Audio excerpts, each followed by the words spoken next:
Christmas, just like the ones I used to know,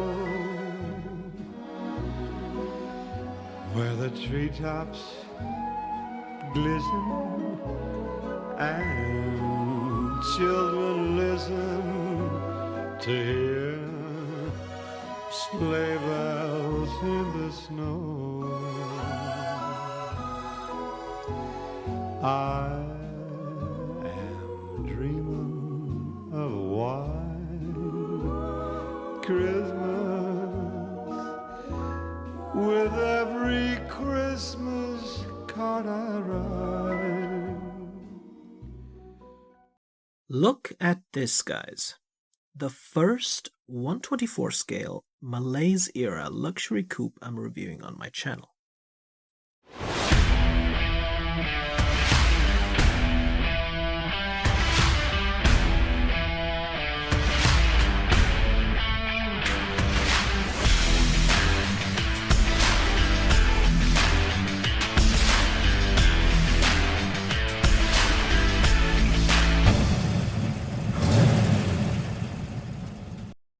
Until now, I always used to find these land yachts in other scales, like 118, 143, 164, or 187, but I had not come across any in 124, which is like my favorite scale in terms of size, because these models fit in one hand and are still big enough to feel like a handful, you know?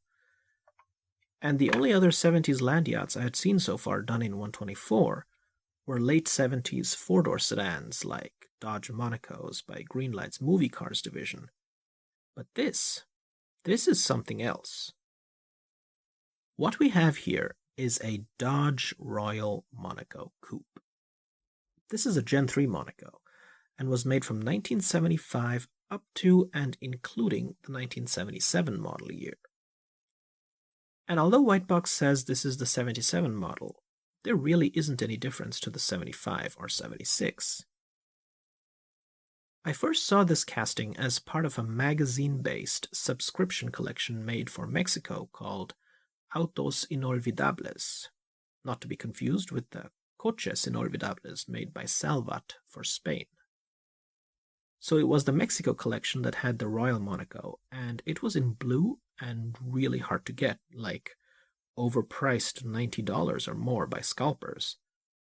But WhiteBox re-released this under their own brand in this second wave two-tone brome trim level, a bronze body Dodge called Moondust Metallic with a beige vinyl top in November 2025. So I immediately got it. Now in 1977, the regular Monaco had already switched to the B-body, while the Royal Monaco kept the older C-body platform for this final model year. The regular C-body Monaco's egg crate grille was replaced by this Lincoln Continental style waterfall grille, although it is twice as broad as on the Lincoln. And the regular Monaco's fixed headlamps, that resembled those of the 1971 Buick, have also been replaced by these Lincoln Continental style hidden headlamps on the Royal Monaco. But Dodge had already been doing this on their Gen 2 Monacos from 72 and 73.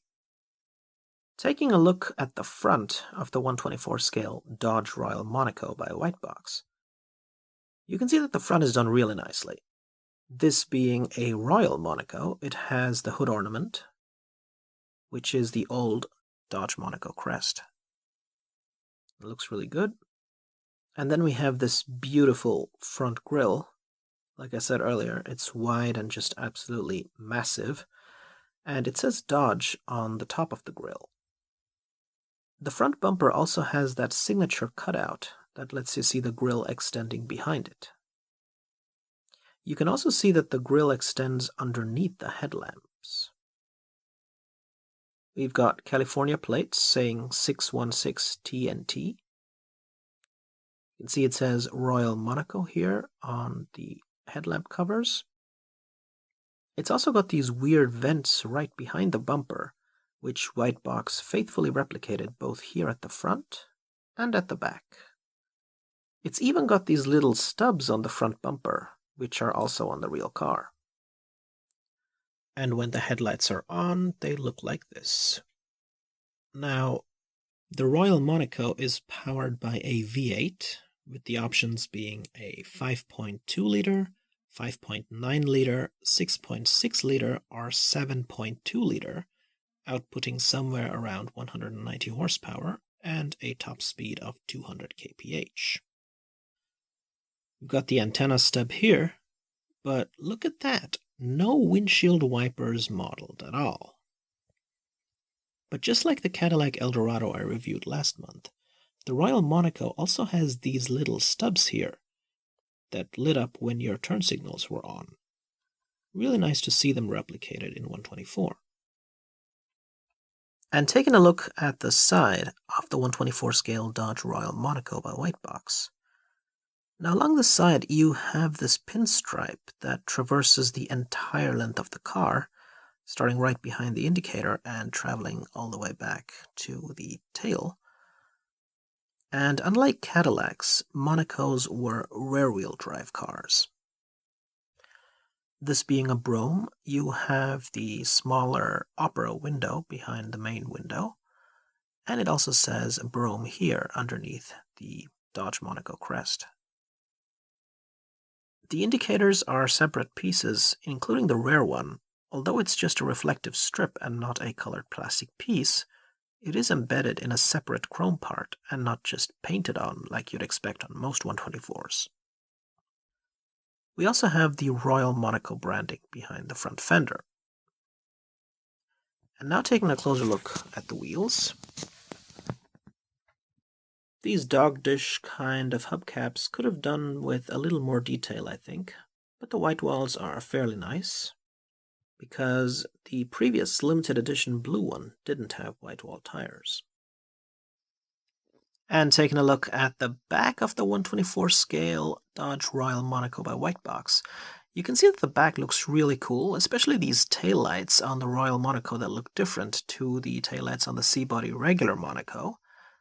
The red reflective strip actually almost makes them look like they are turned on, which I think is really cool. And of course in between them, each pair of each triplet is separated by this Dodge Monaco emblem in the middle, which I think WhiteBox tried to recreate but could have done a better job. It says Dodge Monaco on the right. On the blue one, it just said Dodge. Although I'm not sure if this is accurate, as you can see a pic here of the real car. And the blue one also lacks a rear license plate.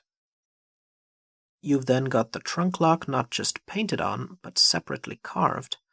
And of course the fuel filler is hidden not behind the rear license plate, but behind this middle panel here that says Royal Monaco. And below is of course the California license plate. And now let's take a look at the interior. The dashboard is very detailed. You can see the AM/FM radio, the recessed air vents. The transmission is a 3-speed automatic. And taking a look at the seats, I love the button tufting on these sofa-sized front seats. I mean, this was a living room on wheels, basically. The only place where WhiteBox cheaped out on is the lack of a headliner. But at least we get the rearview mirror. And taking a look at the driver's side of the 124 scale Dodge Royal Monaco, you can see that the 3-spoke steering wheel looks pretty good. We've got the turn signal stock behind it. And there's a look at the instrument gauge. Doesn't really have any readable sort of numbers on it though, just sort of like lines. It does have an odometer, which is pretty cool. And a couple more buttons here on the left. I think they show like the oil and stuff. It's kind of hard to focus in on the symbols, but you get the idea.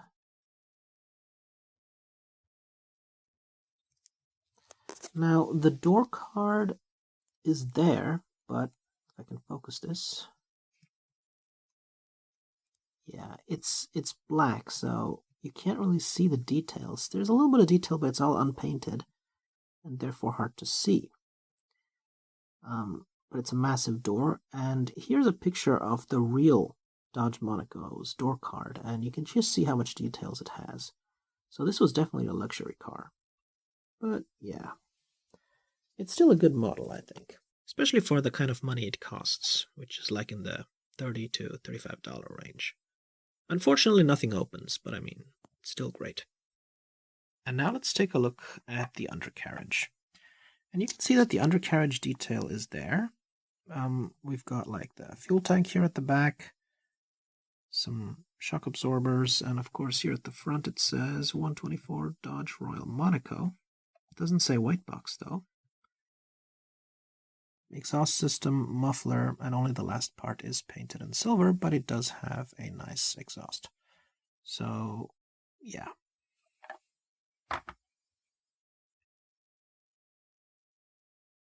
I hope you guys liked my review of the 124 scale Dodge Royal Monaco by WhiteBox. This company is getting better and better in terms of the subject matter that it does. I've got a couple of other WhiteBox models in my collection, and I'm super happy that they made a malaise era luxury coupe. So, thanks for watching, guys. Hope you have a wonderful day. Take care, and this is Imperial Diecast, signing out.